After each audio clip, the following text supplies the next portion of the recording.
Hello, everybody, and welcome back to 50 Shades of Tay. I'm your host, Taylor Gonzalez, and I am thrilled to announce my guest today, Kevin Foster, who was in the highest grossing horror film of 2023, which is crazy. It's Blumhouse's Five Nights at Freddy's.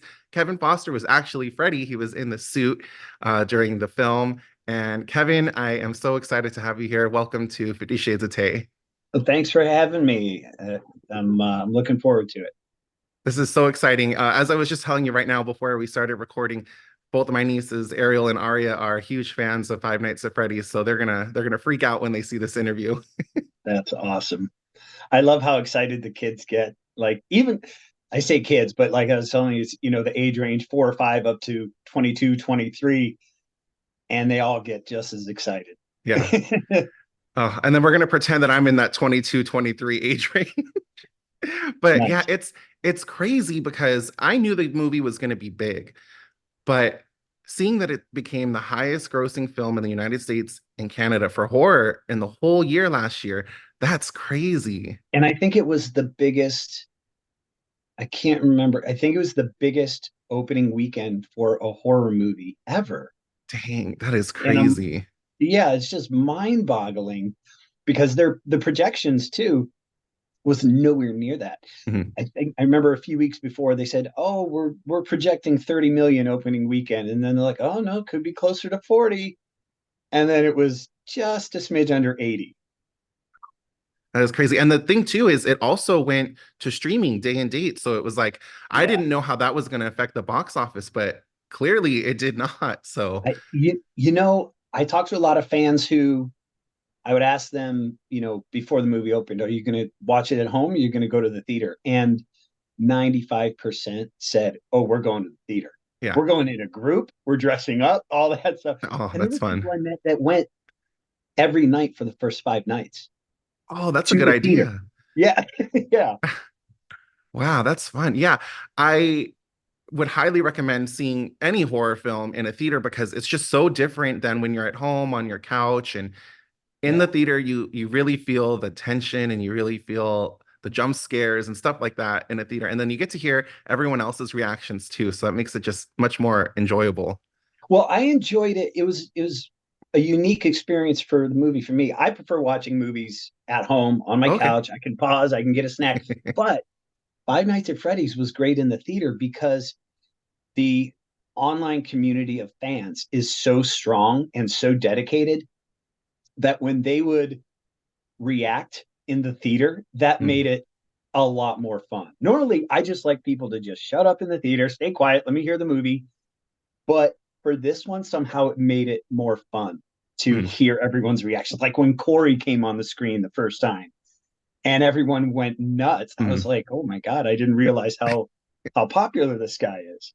Yeah, it was very fun. My theater was very reactive, so that made it really fun for me, and it was just such a fun film, and I cannot wait to talk about it. I'm curious, before you got the role of Freddy, were you already familiar with the franchise, or was this something that you learned about after you joined? I pretty much learned about it through the movie. I had heard about it because I have a 9-year-old son and an 8-year-old daughter. So at the time, my son he was only 8, and it sounded familiar. Andy Dillon, the stunt coordinator, called me up and he goes, "Hey, I got this creature suit movie." I'm like, okay, well, I've done a lot of creature suit work, so he always calls me first. And he goes, "Yeah, it's Five Nights at Freddy's. It's a video game." And I'm like, "That sounds familiar." So I called to my son. I go, "Hey, do you play Five Nights at Freddy's?" He goes, "No, my friend Gage does." I was like, "Oh, okay, yeah, we know it. We're yeah, okay." So when it was solid that I had the job, we started playing it immediately, my son and I. But it's a weird game because it's a unique game in its simplicity. From the get go, uh, my friend Jade Kinder Martin, who played Bonnie, Mm. we started playing it at the same time, and it was like, what do we do?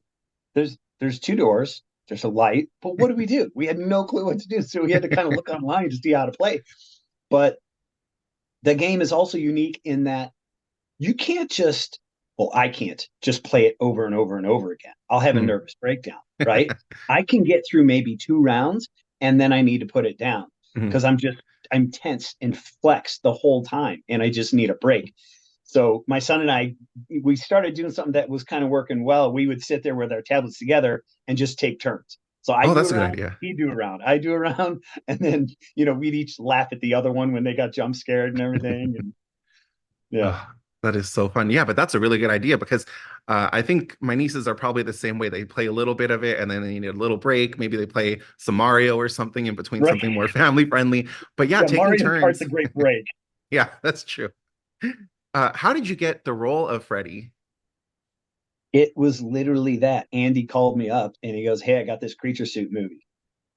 That's Uh, cool. and I think he goes, "I think Freddy is a 6 foot guy." It's they all in stunts and stuff like that in creature suit work. Sizes are like the most important thing. So Mm, the suit happened to be requiring somebody my size. Um, I was a little bit bigger in the shoulders than what they had initially built the suit for. So when I mm. went in for my fitting, I, put it on and everything, and they saw that it was a little small, but they took 15 minutes, widened the Oh, shoulders wow. out by 2.5 inches, and they're like, "All right, you're good." And that was it. Oh, that's awesome. I didn't think it would be that fast. That's Yeah, awesome. it yeah, a lot of times, you're going through lengthy audition processes and stuff like this. No, this was literally a phone call, send me your sizes and go in for a fitting. And that was Very it. cool. Yeah. Well, the costumes that you just mentioned and the animatronics are both made by the Jim Henson Creature Shop. What was the collaboration process like with them, and how cool was it to get to work with the Jim Henson company? It was great. I mean, it's not like I was working with Jim Henson himself, right? But there was a lot of really cool people working on these suits and maintaining them and taking care of us in the suits, and the puppeteers performing the entire facial performances of the characters. Um, and it's not some, I mean, I've worked with a lot of the big creature shops. What was cool was going in for the fitting for the first time. And they have this conference room, and they have two locations, one in Mm. Hollywood, one in Burbank. So it was the Burbank location we were at. You go into this conference room and it's like you're stepping onto Sesame Street. So you've got Big Bird standing there. There's Kermit's all over the place. There's Oscar the Grouch in his garbage can, and that was a thrill because it was this stuff I grew up on. Uh, but everyone there was really cool and talented and hardworking, and so that's more of what I care about because in the end, it's like you're going to spend 8 weeks with working with people. You just want them to be fun to hang Mhm. around with. And Yeah. so that was more important than anything, and it worked out well. Everyone on the movie was really cool, and it was the suits were mostly built by the time we came into it. Mhm. So there was very little collaboration for the months leading up to like when they were first building suits. But then once you get into your fitting and you're in rehearsals and you're on set, there's a lot of communication that needs to happen between the performer and the wrangler Mm. because they don't know what it feels like inside. Yeah. There could be something poking you. There was a battery about the size of a brick that would hang on our backs. And every once in a while, it would get wonky, and it'd be like, "Oh God, can you guys fix the battery? It's poking me in the kidney." And um, when things feel weird, you got to communicate that the best you can, and then the people are digging into the suit past your head trying to fix something, and that's like everyday life doing creature suit work. Yeah. And hopefully everyone's communicating well and everyone's good at their job, and then it goes good. And I try as soon as I come into a movie where I'm wearing a complicated suit like that, I try to really nitpick everything that doesn't feel right and how to make it better and stuff like that. Like we had this backpack harness thing that all the electronics were strapped to. Well, it, there was these rods that helped hold up the head, but they were pressing on our collarbones. So part of the rehearsal process is add that up, with your tape pads to the inside of the suit. So, you don't want to die after 20 minutes of wearing this thing. And that's just normal. So you try and nitpick everything you can before you get to set because You never know when something feels wrong. Mhm. It could go away in a half hour and you won't feel it anymore, or it could build to where you just can't stand it anymore. So you Yeah. try and take care of all those because you don't know what it's going to turn into. Mhm. So Yeah, that's really interesting. I didn't even think about all that, but that's if crazy, you the have to battery stop, pack. yeah, if you have to stop for 10 minutes on set to fix something, that's an expensive 10 minutes. Mhm. So Yeah, very true. Well, the costumes looked so great on screen and they looked even better in person. I was so excited. I went to Halloween to Horror Nights Universal, at Universal yeah, yeah, Studios okay. and I walked into it used to be Shrek, which don't get me started that they took away my beloved Shrek, but now it's like a DreamWorks Kung Fu Panda experience. But during Horror Nights, they had like a Blumhouse experience. So I walked in and right in the lobby were all the costumes in a circle. And of course, I took a million selfies with them, but it was so crazy. First of all, to see just the size in person, and then also to get to see like the textures, the colors, everything looked so gorgeous. Well, you tell me, like the first time I saw him when I went in for that fitting, I had already started playing the game, but I looked at him, I go, it's like somebody reached into the video game and just pulled them out into real life. Yeah. They were perfect. They were perfect, which is, I think, very important to the film because if there was, I don't know if you know the whole Sonic debate and the whole Sonic issue that happened with the Sonic film. Oh, right. There was like Ugly Sonic, Yeah. right? And they I released the just first heard about this trailer recently. and then they had to redesign him. And it's like I really feel like with especially video game characters, because Sonic is also, in the same vein, if you don't get the design right, the fans are not going to be happy. And everyone that I talk to about Five Nights at Freddy's, the first thing they always say is the costuming, the characters looked 100% exactly what they would have hoped for. Yeah. It is funny too how you could make something that looks great on screen, but then if you see it in Mhm. person, you're like, oh, it's good. Like I had that experience with the wheel from Price is Right. So I grew up, my mom watched Price is Right since before I was born, and the wheel is like iconic, right? Mhm. Well, I worked on a soap opera, Bold and the Beautiful, I think, across the hall from where they did Price is Right. So Mhm. on my lunch break, I went over, took a picture with the wheel, and it's nowhere near as polished as it looks like. And I thought that was wow, it's so low budget. But to contrast it, the suits, the first time I saw them in person, they just looked flawless. Yeah. I was so happy, and it was just like incredible to see them in person. I kept looking to see if they were going to move, but they didn't. But it was You just never know. so After fun. after they released that video of Raz, Baz, Daco, and Ryan like Yeah, meeting us, and we pretended to be animatronics the whole time. yeah, I Yeah, remember it's that. That was like hilarious. Well, another video that was released on social media was during between takes. You guys did a dance on the stage to "Sweet Dreams Are Made of This." That was oh like yeah. such a cute video that like went pretty viral. What else did you guys do in between takes while you guys were in the suits and like waiting for the next shot to be set Well, up? was that the one where we kind of stopped moving like animatronics and just were dancing? Yeah. That was the very last shot of the movie. That's why we Oh. started dancing because we were like, all right, we get these suits off now because we had been in them for a while by that point. So we were just kind of like just spontaneously celebrating being done. Mhm. And that's all that was. And then Emma got up on stage and danced with us. And that was fun. Between takes, it was, if there was 5 to 10 minutes where they had to change something, we took the heads off. Heads off was the most important thing because the suit was not uncomfortable. The head was very uncomfortable just because they each head weighed 17 pounds and it, gets really hot in there. And they had to be that heavy because they needed to be solid enough to support all the servos and animatronic features, all the stuff that, you can't really make out of foam. Uh, so we would just try and take the heads off and be comfortable. They brought in apple boxes for us to sit on because we kind of quickly found out in rehearsals that it was easier to sit on an apple box than it was to sit on a chair. I would, when we had that backpack on, we would sit in our little tent waiting, if it wasn't a scene we were in. We would sit in the lower half of the suit from the waist down, but Mhm. then we'd have our backpack on. I would lean against the back of the chair and it would flip a switch that turns the head on. Oh no. So the guys would come by and they'd be like, "Why are you on?" And then we found out, oh, it's because I'm leaning back. Uh, oh my gosh, that's Yeah, we hilarious. Yeah, spent. all these things you wouldn't even Our whole know. mission between takes was be comfortable. Mhm. Yeah, This reminds me of do you watch Stranger Things? I did. I didn't. I watched, I think, 3 seasons. Oh, okay. 3 seasons. In the latest season, there's a character named Vecna, and he's a head to toe prosthetics.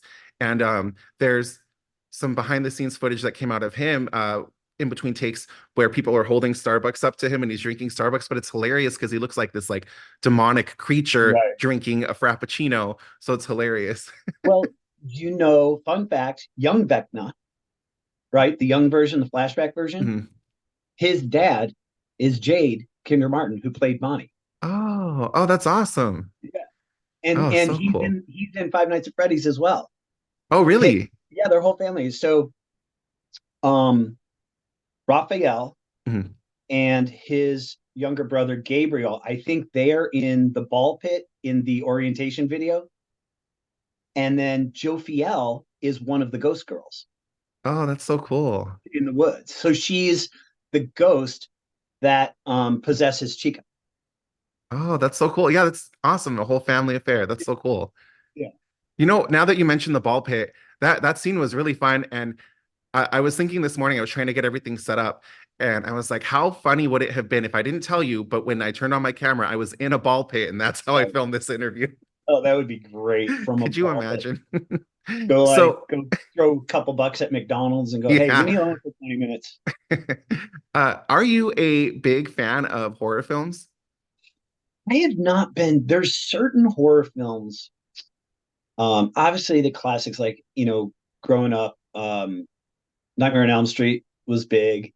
I think I think the scariest horror movie experience I ever had was watching the opening sequence of Scream.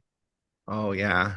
And that, I mean, that's what a great movie. And Mhm, honestly, I think all of the Scream movies are done really well. mhm. It's really easy to have fun in one of those. They don't take themselves too seriously, but they take the scare seriously when they need to. It was really cool. The weird thing about that is we were having a party. There was like a dozen people in this living room, and I was still scared. I was like, how am I this scared? Um, there was a 100-pound German Shepherd there, and I would just pull him into my lap and just hug him because I was so scared during that sequence. Oh my Um, gosh. I love, I love What Lies Beneath. Mhm, Very heady, but you can't beat Zemeckis, right? Roberts, mhm. he's my favorite director, Oh, nice. and the variety of the things that he can do is he seems to be able to do every genre. Mhm. Uh, so I mean, how does the same guy direct What Lies Beneath and Back to the Future, I know. right? and then Crazy. and then Castaway. Mhm. Oh, Castaway. I miss that movie. I haven't seen that movie in a long time. They're all great. Yeah. Yeah, it's true. Very, very crazy. But one thing we've mentioned a couple times throughout the interview is the fans. And I Mm-hmm. was just wondering, since the film has come out, how has it been meeting fans at conventions, at signings, at appearances? How has that been for you? I love it. It's I think part of it why the fans are so excited and so appreciative of the movie is because they've been waiting so long for it. They teased it like 10 years ago and they've been trying to get it done. Finally, it got done. And it's just every time a fan comes up, they're just excited to meet somebody associated with the movie. And, the fact that I got to be inside the Freddy suit, they're just excited to chat. And I love it. I mean, it's a thrill for me. And I didn't realize it. So we'll do conventions like Friday evening, Saturday, and then Sunday. And then I'll get on a plane straight from the convention and land at LAX at like midnight Sunday night, and then get up at 6:30 and take my kids to school. Oh my. So I didn't realize it till a few weekends in, but every conversation I had with my wife on that Monday, Mhm. I'd forget. Oh, I no. didn't realize how exhausted I was, Yeah. because I'm kind of feeding off the fans' excitement too. So I'm getting excited. I had a lot of fun on the movie. I'm excited about that. I love, whenever for the last 25 years, I'll see friends that they go away and do a movie and come back and I'll Mhm. go, did you have fun? Like, because that's what I care about. I want to have fun. Mhm. That's why I got into this business.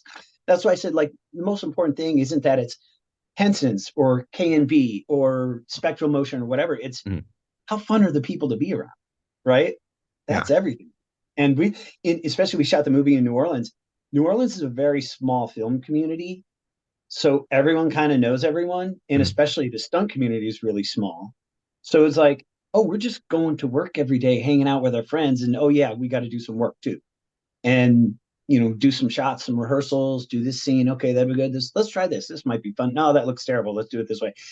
And we're just hanging out. And then when we're done hanging out there, we go over to Andy's house and hang out. And it's like, so it's very blurry the lines between work and play in New Orleans. Oh, that's awesome though. That's Yeah, great. dream Um, job. since it's a horror film and it also takes place, well, was filmed in New Orleans, did anything scary or spooky happen on set? I heard the story. I wasn't there, but I heard that, like, what was it, like Cupcake? His eyes lit up spontaneously or something like that. I wasn't there when that happened. People asked me about it, but I could see, like, all these things. It's not like these things came off an assembly line and have been being made for 20 years. Right. Cupcake is the only cupcake ever been made, Mhm. right? It's like same thing with the bread. All these things are being invented as we speak, Mhm. as they're doing it. So yeah, I can imagine stuff kind of gets weird with them sometimes, but that was it. And then there was, I think the story got blown out of proportion about Foxy catching fire. Oh Have you no, heard I that? didn't hear about that one. So the servos are the little electric motors that make everything move. Those things heat up really fast. So if you're running it for 30 to 60 seconds constantly, it's too hot to touch. And sometimes they burn out and stop working, and sometimes they start smoking. And I guess that's what happened. I don't think there was any actual flames, but again, I wasn't there. That's crazy. No, I had not heard that story.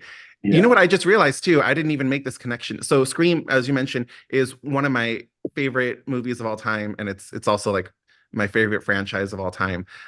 Did you mention to Matthew Lillard at all about how terrified you used to be of Scream? No, no.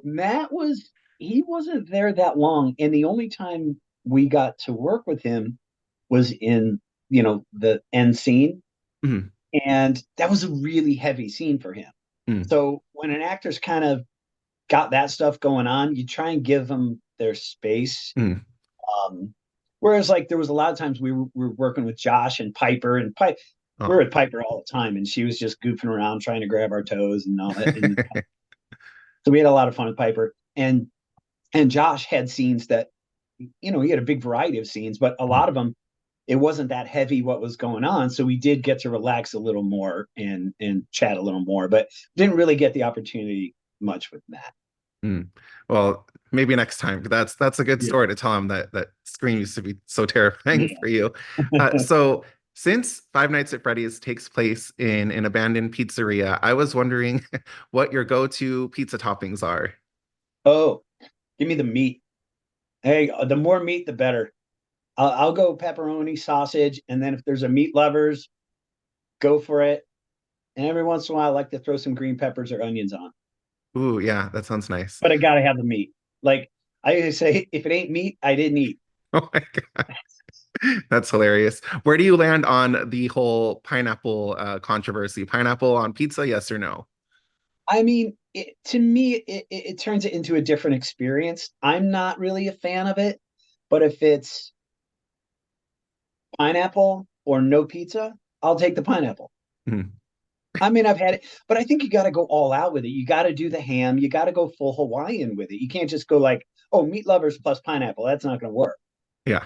Same thing with, like, if you get pizzas that are kind of gimmicky pizzas, like chicken and white sauce kind of, or barbecue, you got to go full force into that gimmick.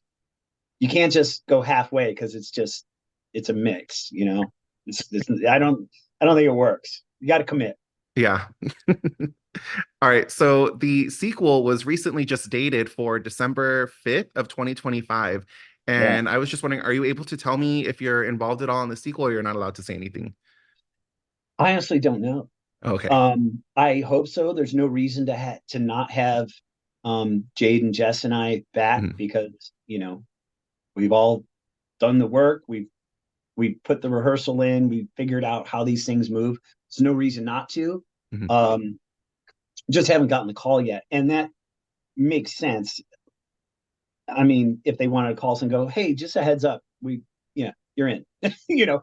Um, but it is still very early in the process to Yeah. do that. I Mm. will say, when Scott Cawthon was leaving the set, it was our second to last day of shooting.